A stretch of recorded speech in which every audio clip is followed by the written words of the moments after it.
So having provided enough, or an adequate account of the ideas that I was juggling in this particular theater, the Alfred Neumann Living Theater experience, I'll come back to some of the details of this student assignment that David Anton provided for us.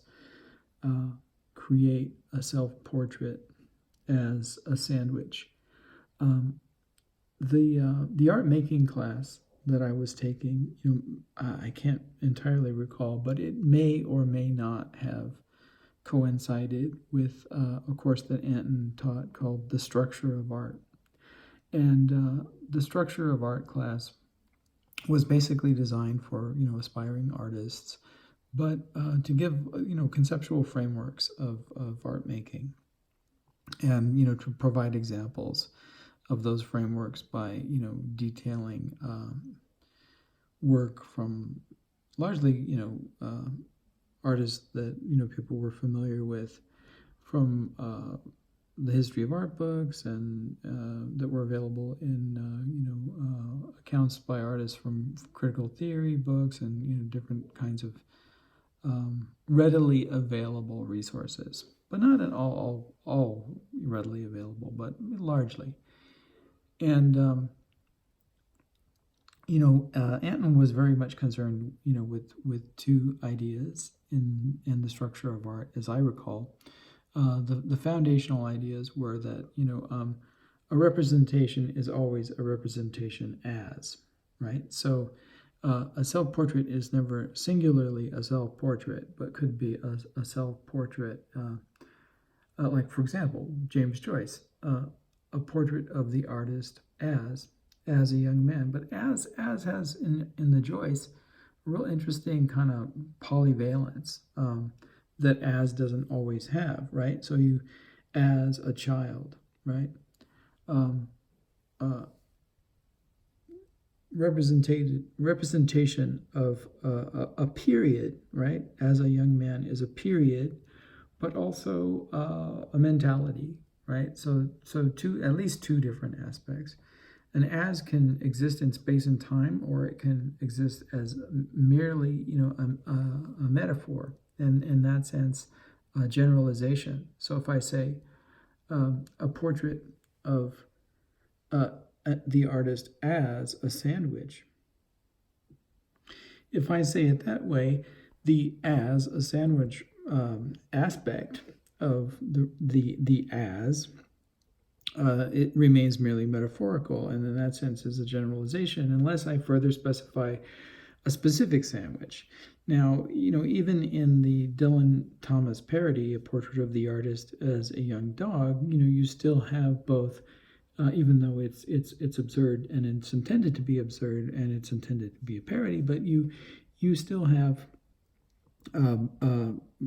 both aspects of the as form, in which the representation will occur. That is that the fact that the dog is young places it in space-time, in the way that the fact that the request to see as sandwich does not.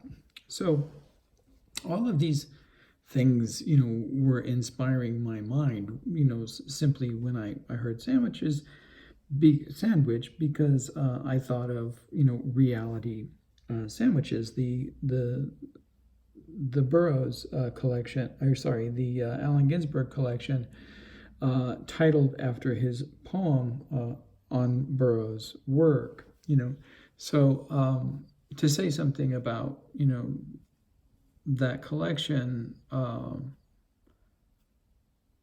the poem from which reality sandwiches, the title of this collection that David's assignment reminded me of, probably because, just like the Magritte piece, This Is Not a Pipe, reality sandwiches is a metaphor. and yet, reality so much advertises itself as something other than mere metaphor. And the poem itself, from which this collection receives its name, is very similar in that respect, right? In fact, I'll read the poem to address those questions of René Magritte, like ceci n'est pas un sandwich de réalité. Oui. So the poem on Burroughs' work, and the story is that Burroughs' novel, not his first novel, but his first novel in this cut-up style that became his signature following this first novel, which was subject to censorship for a variety of reasons, but that it was named by Ginsberg and perhaps Jack Kerouac or someone else who were editing the work, and the title Naked Lunch was suggested, and whether that story has more to do with myth or reality, it raises questions of the nature of this relationship between metaphor and reality, in the same way that the volume Reality Sandwiches does, and in the same way that the poem that inspires the title of Reality Sandwiches does. That is Naked Lunch, in which naked seems to point both to this sort of unadulterated purity,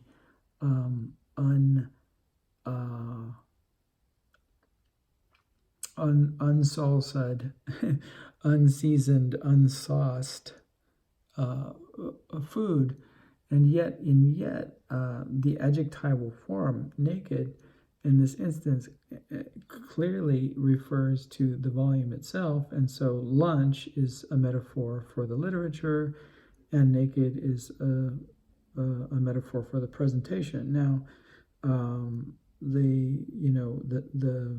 largely the censorship of this particular volume had to do with questions of obscenity, and so the idea of nudity and naked certainly is relevant to this particular work on more than one level, right? Not merely in its sort of uncensored physical detail, but in the processes of its publication and everything else. So here's the Ginsberg poem on Burroughs' work. The method must be purest meat, and no symbolic dressing. Actual visions and actual prisons, as seen then and now. Prisons and visions presented with rare descriptions corresponding exactly to those of Alcatraz and Rose. A naked lunch is natural to us. We eat reality sandwiches. But allegories are so much lettuce. Don't hide the madness. And so, because I had been studying I.II and thinking about his theaters and thinking about, the life that he led and lived beyond his early theaters and his incarcerations in asylums and the relationship of those asylums to prisons, and the relationship of delusions and of psychosis to visions, and the clearly visionary nature of I.II, and all of these, connections that for boroughs were present. I'm sorry, again, I sort of misstated that for Ginsberg were present in the boroughs. This was mostly, I hadn't read much Burroughs at the time, and this was, really reminding me of I.II in a powerful way.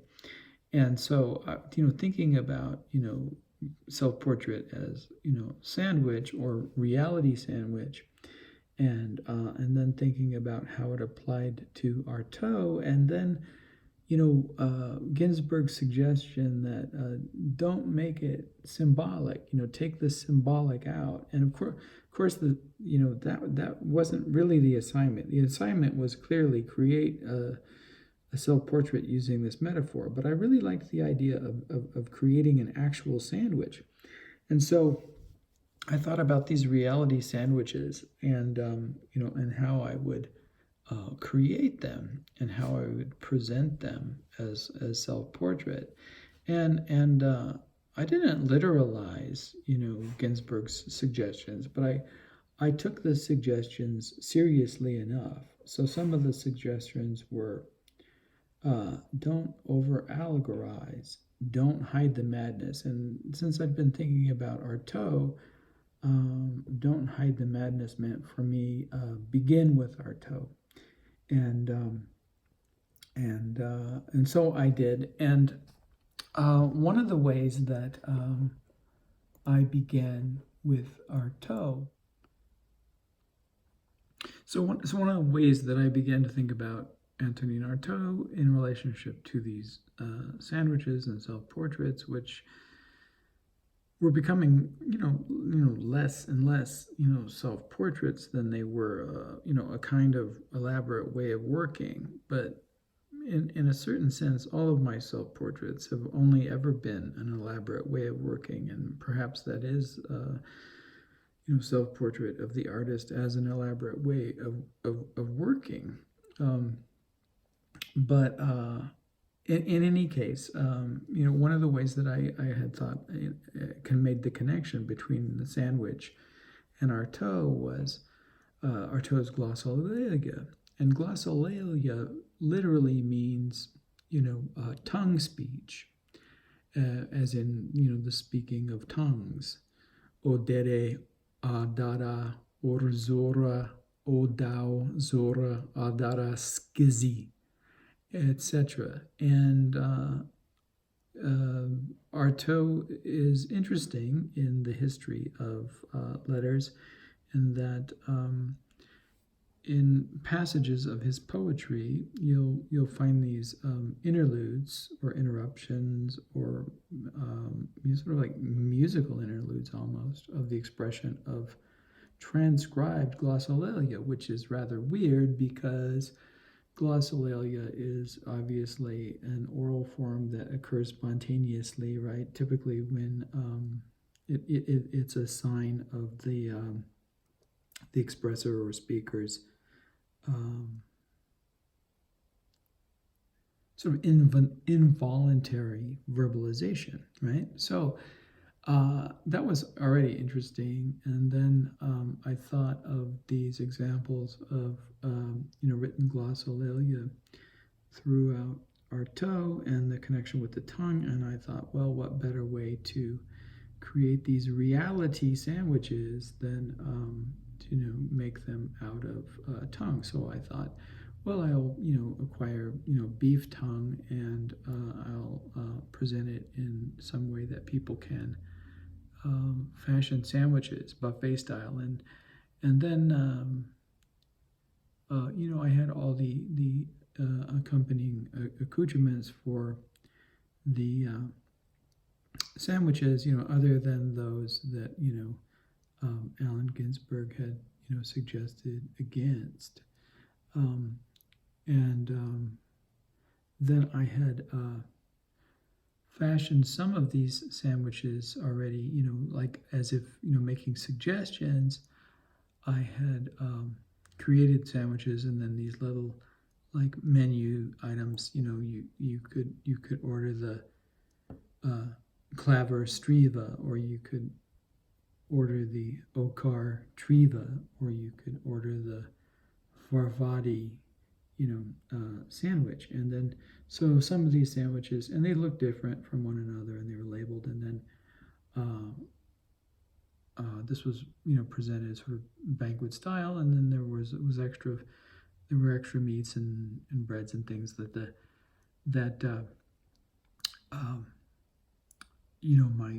my fellow art student classmates could construct their Artodian sandwiches out of.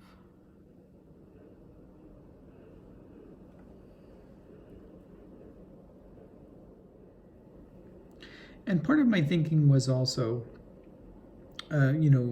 further related to Artaud's history and a kind of theater that he performed early on, that had to do with both poetry and these kind of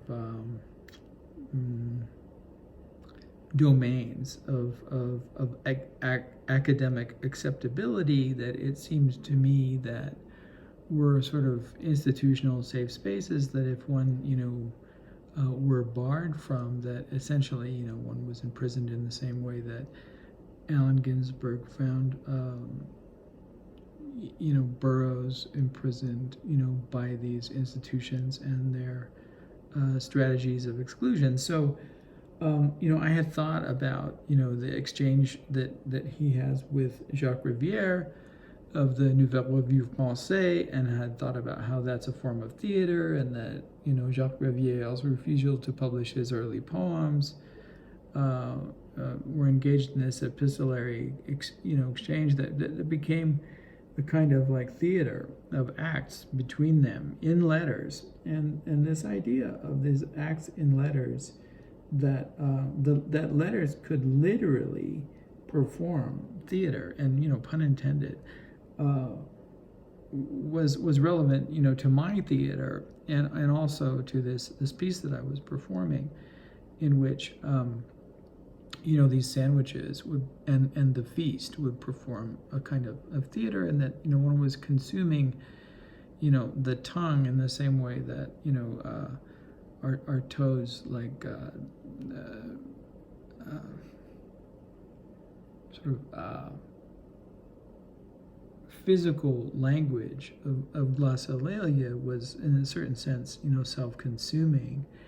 And the rejection, the early rejection letters from Jacques Rivière, amounted, to, in my mind, in my reading of them, a kind of censorship. That as the responsible leader of the Nouvelle Revue Française, you couldn't publish, this sort of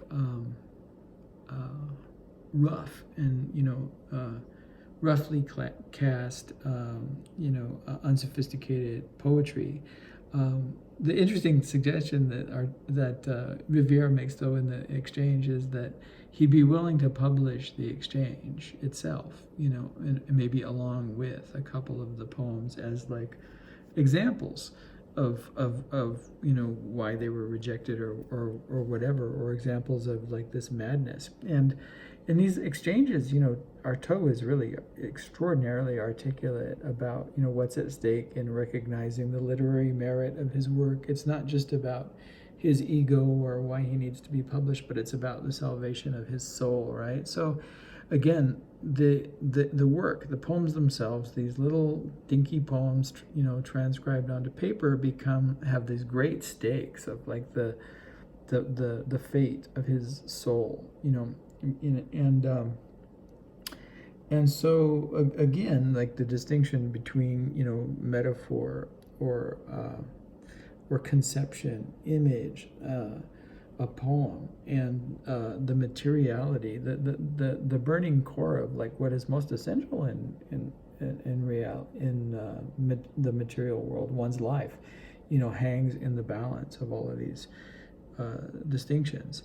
So I had been thinking about that, and how to embody that, and the idea of rejection needed to be in some sense written into the sandwich itself, and it already was, because no one wanted to create, and I was well aware in advance of the presentation that no one was going to eat this sandwich. So the invitation to the feast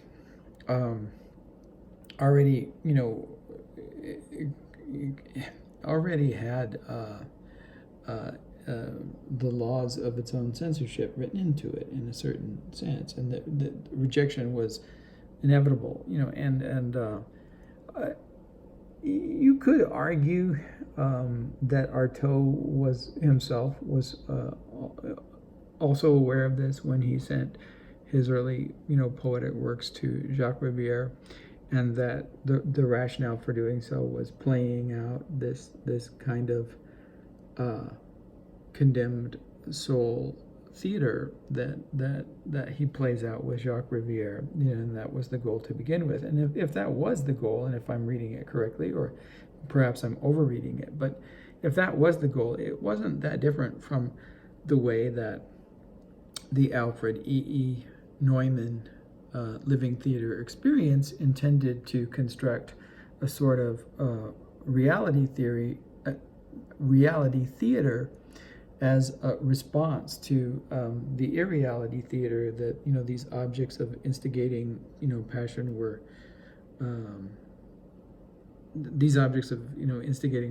designed to provoke. And in that sense, I.II.'s surrealist poems, sort of quasi-symbolist, these sort of like sonnet-length quasi-symbolist surrealist poems that were, fine, not particularly good, that he sent to the Nouvelle Revue Française, weren't the heart of the matter. The heart of the matter was to elicit a response, and then to be able to respond to that. Now, if that were the case, which has always been my argument, and I've written it before in various contexts, although those contexts have never managed to be published in academic journals or otherwise. But I have written of this, that if that is the case, then his intentions regarding this exchange with Jacques Rivière is very much like what I had intended with the Alfred E.E.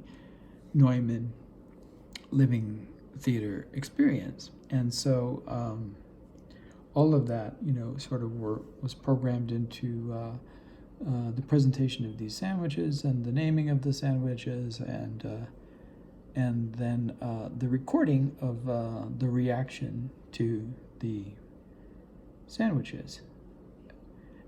Much like later essays that I had produced on I.II, would do, similar things.